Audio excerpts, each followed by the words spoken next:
The correct hand position can only be attained when the hip joints and the shoulder joints are on the plumb line going downwards.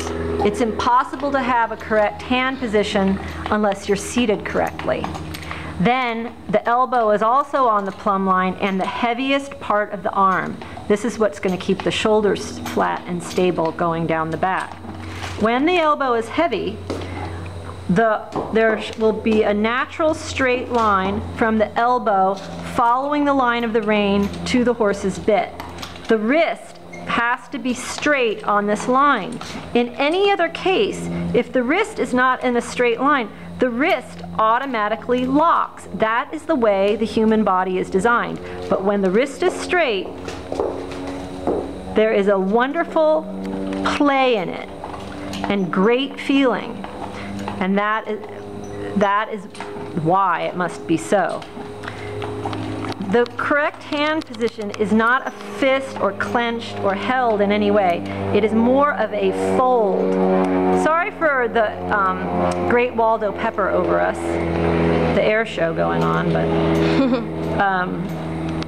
so we have the straight line from the wrist. The first set of knuckles makes a right angle. That's a 90-degree angle, still with the wrist facing the bit. This first set of knuckles is also facing the bit. Then the rest of the fingers are simply folded to be touching the meat of the hand, and the thumb, the weight of the thumb, just the weight, it's not pressing, it is the weight of the thumb sits on top of this folded, hollow, soft, pliable, super strong fist.